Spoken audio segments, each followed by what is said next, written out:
नगर पंचायत के नगर अध्यक्ष संजू उइके को भारतीय जनता पार्टी देवरी तालुका अध्यक्ष पद की नियुक्ति। महाराष्ट्र में 2 माह के बाद स्थानीय निकाय चुनाव है और भारतीय जनता पार्टी के पक्षीय स्तर पर बड़े बदलाव किए गए हैं। शहर के जिला अध्यक्ष पद की नियुक्ति की गई है। ऐसे में संजू उइके को जिम्मेदारी मान्य किए हैं।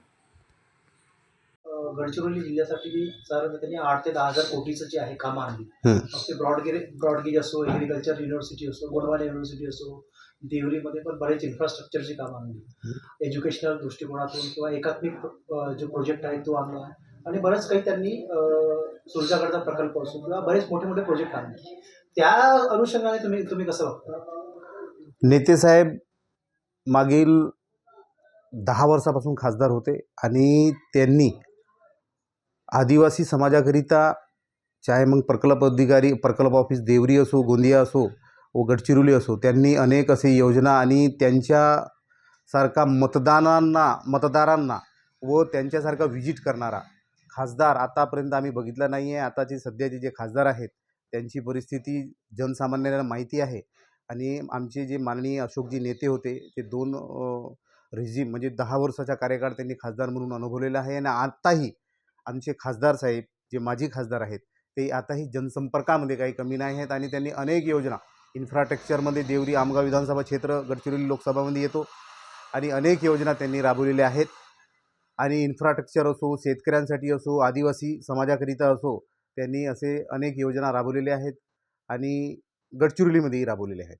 बरं, मागील 11 वर्षाच्या कार्यकाळामध्ये मोदी साहेबांनी अनेक महत्वाकांक्षी योजना लागू केल्या देशामध्ये. बुलेट ट्रेन असो की स्वच्छ भारत अभियान असो किंवा मग गॅस स्वच्छता असो, स्वच्छताची मोहीम असो, ही राष्ट्रीय स्तरावर मोहीम जी आहे ती यशस्वी ठरली. तरी पण विरोधक असे म्हणतात की हे 11 वर्षाचा जो कार्यकाळ आहे हा अघोषित इमर्जन्सी आहे आणि इंदिरा गांधीची जी इमर्जन्सी होती घोषित इमर्जन्सी होती. काय वाटतं तुम्हाला या 11 वर्षाच्या कार्यकाळामध्ये काँग्रेसचा जो आरोप आहे अघोषित इमर्जन्सी यावर तुम्ही कसं प्रत्युत्तर देणार? काँग्रेसची आता सध्या स्थितीला काँग्रेस समाप्त होणार आहे देशामध्ये आणि त्यांना काही भान नाही आहे आणि विकास इतका फास्ट होत आहे 11 वर्षामध्ये. मागील 60 वर्षात त्यांना काही जमलं नाही. 11 वर्षात इतका मोठा विकास होत आहे का त्यांच्या डोकाच काम करणं बंद करून दिलेलं आहे आणि जी इमर्जन्सी आपण म्हणत आहात ते इमर्जन्सी त्यांनी तानाशहा म्हणून लावली होती. याच्या पूर्ण माहिती इतिहासात नमूद आहे आणि हा काळा दिवस म्हणून मी सांगितलं मगाशी काळा दिवस म्हणून मागील त्यांची जी निवडणूक त्यांनी गैरप्रकार जे निवडणूक घेतली होती आणि गैरप्रकार झाली होती ती अलाहाबाद हायकोर्टाने त्यांनी सिद्ध करून दाखवली होती. त्यामुळे त्यांना ती इमर्जन्सी लावा लागली आणि ते आता जे 11 वर्षामध्ये जे विकास होत आहे देशामध्ये त्यांना तो पचत नाही आहे. बरं, सिंदूर ऑपरेशन्स असो की मग बाकीचे जे काही ऑपरेशन्स असो किंवा मोदी साहेबांची आंतरराष्ट्रीय स्तरावरती छबी जी ज्याला प्रतिमा जी म्हणतात ती खूप उजाळली आहे असं म्हटलं जातं आणि भारताचं जे आहे आर्थिक दृष्टिकोनातून भारत जो आहे तो 4थी महाशक्ती म्हणून उभरत आहे. तुम्ही याच्याकडे कसं बघता? भारत देश मोदी साहेबांच्या नेतृत्वात एक नंबरच्या आर्थिक महासत्ता देश बनणार आहे हे निश्चित आहे आणि जे दहशतवादी विरोधी संघटना जे आपल्या देशामध्ये ज्या कर्तव्य करतात त्या मागील 60 वर्षात तर काही झाला नाही, पण आता मोदी साहेबांच्या खडेतोड उत्तर मोदी साहेबांच्या नेतृत्वात होत आहे आणि आम्हाला पूर्ण जगामध्ये हा दाखवून द्यायचा आहे. मोदी साहेब दाखवून देणार आहेत की प्रत्येक कोणताही दहशतवादी विरोधी संघटना अगर आमच्या देशाला अगर समजा काही विरोध अगर किंवा काही दहशतवादी हल्ले करत असेल त्यांना प्रतिउत्तर म्हणून मोदी साहेबांच्या नेतृत्वात होत आहे आणि हीच शक्ती आमच्या भारताची मोदी साहेबांच्या नेतृत्वात मोठी आहे. म्हणून बाकीचे जे जगामध्ये जे देश आहेत ते आमच्या ह्या शक्तीला पाहून मोदी साहेबांच्या निर्णयाला पाहून शांत राहतात कारण आम्हाला शक्ती दाखवावं लागेल ना. म्हणून हे सर्व प्रकारचे जे ऑपरेशन्स आहेत मोदी साहेबांच्या नेतृत्वात होतात. बरं, 2-3 महिन्यानंतर स्थानिक स्वराज्य संस्था, महानगरपालिका आणि पंचायत समिती नगरपंचायतचे इलेक्शन्स आहेत पूर्ण राज्यामध्ये. आणि काल देवेंद्र फडणवीस साहेबांनी आशिष शेलार साहेबांनी मुंबईमध्ये मीटिंग घेतली आणि सांगितलं की पक्षांच्या कार्यकर्त्यांना सगळं सतर्क राहण्यास सांगितलं आणि कामाला लागायची आदेश दिली. तुम्ही या स्थानिक स्वराज्य संस्थेच्या निवडणुकीकडे कसं बघता आणि तुमचं 11 वर्षाचा जो कार्यकाळ आहे मोदी साहेबांचा, त्या योजना यशस्वीपणे मतदारांपर्यंत पोहोचण्यासाठी तुमचं काय नियोजन आहे? यावेळेसचा मतदार हा जागरूक झालेला आहे. लोकसभेमध्ये जेव्हा त्यांनी खोटा नेरेटिव्ह पसरवला संविधान विरोधी, तेव्हा आमची भोळीभाळी जनता आहे, ते त्यावेळेस त्यांच्या फेवरमध्ये त्यांना मतदान केलं. पण तेही काही जास्त मताचा फरक नाही होता. त्यानंतर विधानसभेला तुम्हाला सर्वांना माहिती आहे, महाराष्ट्र राज्यामध्ये जी अपेक्षा नाही होती तेवढे आमदार आमचे निवडून आले आणि स्पष्ट बहुमताने आपली महायुती म्हणून आपण महाराष्ट्रामध्ये शासन आहे.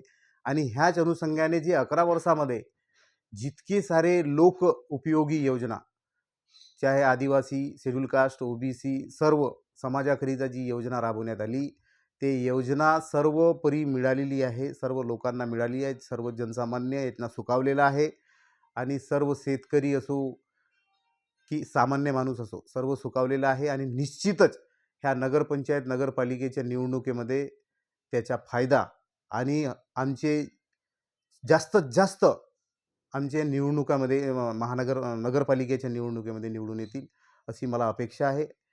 आणि ह्याचा निश्चित फायदा होणार आहे 11 वर्षाच्या ह्या योजना लोकउपयोगी योजनांचा. सर, आपला पूर्ण परिचय काय आहे आणि सध्या तुमच्याकडे जी जबाबदारी मिळाली आहे देवरीची, ती कुठली जबाबदारी मिळाली आहे? मी आता मागील 3 वर्षापासून देवरी नगरपंचायतचा नगराध्यक्ष म्हणून काम करतो आहे. आणि आता नुकतीच मला 2 महिन्याआधी भारतीय जनता पक्ष मंडळाचा अध्यक्ष तालुका देवरी याची जबाबदारी मला मिळालेली आहे. आणि राज्याची व जिल्ह्याची सूचनेनुसार आपल्या देशामध्ये जे भारतीय जनता पक्षाच्या 11 वर्ष हा पूर्ण झालेला आहे. ह्या निमित्ताने आम्ही सेवा सुशासन दिन म्हणून प्रत्येक मंडळामध्ये व जिल्ह्याच्या वतीनं आम्हाला सूचना आले की जे देशामध्ये 11 वर्ष जे भारतीय जनता पक्ष मोदी साहेबांच्या नेतृत्वात जे झाली, त्या अनुषंगाने आम्ही आपल्या मंडळामध्ये सेवा सुशासन दिन म्हणून आपण साजरा केलेला आहे. आणि ह्या 11 वर्षाच्या कार्यकाळामध्ये मोदी साहेबांच्या नेतृत्वामध्ये अनेक योजना आणि अनेक असे निर्णय घेण्यात आले जे सर्वसामान्याच्या हिताकरिता होते. आणि ते जे सर्वसामान्य लोक आहेत त्यांना मुख्य प्रवाहात आणण्याकरिता, ते चाहे मग आदिवासी असो, SC असो, कारण आपला इकडच्या आदिवासी क्षेत्र आहे देवरी गोंदिया जिल्ह्यावर मध्ये मोडतो. आणि हे आदिवासी बहुल क्षेत्र असल्यामुळे आपल्या आदिवासी लोकांना, शेड्यूल कास्ट लोकांना, अदर बॅकवर्ड लोकांना जी योजना आहे ती योजनेच्या भरपूर मोठ्या प्रमाणात ज्या मोदी साहेबांच्या कार्यकाळामध्ये जे 11 वर्षामध्ये राबवण्यात आले, ते मुख्य प्रवाहामध्ये आणण्याकरिता फार उपयोगी ठरलेले आहेत. व मोदी साहेबांच्या ह्या 11 वर्षाच्या कार्यकाळामध्ये जे कलम 370 हटवण्यात आली व जो ट्रिपल तलाक जे मुस्लिम बहिणींकरिता जे कायदे आणण्यात आले, असे अनेक कायदे आपल्या देशामध्ये मोदी साहेबांच्या नेतृत्वामध्ये 11 वर्षाच्या कार्यकाळामध्ये झाले. मागील 60 वर्षापासून जे काँग्रेस इथं राज्य करत होती, त्यांच्याशी एकही निर्णय घेऊन झाले नाही. ते सर्व निर्णय हे 11 वर्षाच्या कार्यकाळामध्ये मोदी साहेबांच्या नेतृत्वात आणि देशामध्ये जे बदल घडलेला आहे, चाहे मग तो इन्फ्रास्ट्रक्चर असो की गरिबी हटाव म्हणजे गरिबीचे जे योजना असतील त्याच्याबद्दल असो, असे अनेक योजना आणि देशाचा विकास आणि कौशल्य विकास असेल, युवांकरिता कौशल्य विकास असेल आणि शेतकऱ्यांसाठी जे सन्मान निधी असेल, असे अनेक योजनाच्या माध्यमातून आपल्या मोदी साहेबांच्या नेतृत्वात ह्या 11 वर्षाच्या कार्यकाळामध्ये पूर्ण केले आले आहेत. आणि असे अनेक निर्णय जे लोकउपयोगी निर्णय घेण्यात आलेले आहेत. आणि आम्ही मोदी साहेबांच्या नेतृत्वात जे आम्ही भारतीय जनता पक्षाकडून आमच्या मंडळाच्या वतीनं पूर्ण तालुक्यामध्ये आम्ही जे आता नुकताच आम्ही एक कार्यक्रम घेतलेला आहे, जे मोदी साहेबांना देशावरून संबोधित केले होते की एक पेड़ माँ के नाम, ह्या अनुषंगाने आम्ही पूर्ण मंडळामध्ये हा कार्यक्रम राबविलेला आहे. 5 जून ते 15 ऑगस्टपर्यंत आहे आणि पुन्हा आम्ही 15 ऑगस्टपर्यंत एक पेड़ माँ के नाम हा कार्यक्रम राबवणार आहोत. त्यानंतर आम्ही दुसरा कार्यक्रम जे 370 जे जम्मू काश्मीरमध्ये जे 370 कलम याकरिता विरोध करणारे आमचे डॉक्टर श्यामाप्रसाद मुखर्जीजी यांचाही कार्यक्रम बलिदान दिवस म्हणून आम्ही राबविलेला आहे. आणि 25 जूनला ज्या ह्या देशामध्ये जो आणीबाणी परिस्थिती इंदिरा गांधीच्या शासनामध्ये जे राबविण्यात आलेली होती, त्या 50 वर्षाचा जो कार्यकाळ आज 25 जूनला जो 1975ला पूर्ण झाला, त्या अनुषंगाने आम्ही प्रत्येक मंडळामध्ये, जिल्ह्याच्या प्रत्येक मंडळामध्ये आणि आमच्या मंडळामध्ये आम्ही मोठ्या प्रमाणात पूर्ण प्रमुख आमच्या तालुक्याचे यांच्या वतीने हा कार्यक्रम साजरा करण्यात आला व देशाला जे आणीबाणीच्या परिस्थितीमध्ये जे संविधान विरोधी काँग्रेस सरकारने जे संविधान विरोधी आपत्कालीन परिस्थिती लावली होती, त्याच्या आम्ही जनतेला जागरूक केलेलं आहे की संविधान विरोधी तो जेवढेही कारवाया आहेत हे काँग्रेस सरकारनं केलेले होते आणि त्याच्या सुरक्षा करण्याचं काम भारतीय जनता पार्टी करते. पण काँग्रेस विसरून जाते की संविधान विरोधी कारवाया त्यांच्या नेतृत्वात झाले, आमच्या भारतीय जनता पक्षाच्या नेतृत्वात नाही झाले. आणि त्यामुळे हे परिस्थिती आम्ही जागी करून दिला जनतेला की 50 वर्षामध्ये जे आणीबाणी जे लावली होती, जे इंदिरा गांधी जे तानाशहा जे त्यावेळेस 1971ला त्यांची जे बेकायदेशीर निवडणूक जे अलाहाबाद हायकोर्टाने त्यांना सिद्ध करून दिले होते, त्यामुळे त्यांनी जी आणीबाणी परिस्थिती लावली होती, अनेक आमचे राजकीय समाजसेवक लोकांना जेलमध्ये टाकण्यात आलेला होता. कोणतीही चौकशी न करता त्यांनी जे आपत्काल घोषित केली होती, त्याच्या आम्ही चांगल्या मोठ्या प्रमाणामध्ये आमच्या मंडळाच्या वतीनं आम्ही जनतेपर्यंत त्यांना संविधान विरोधी कसे काँग्रेस आहे अशी आम्ही त्यांना जागरूक केलेलं आहे.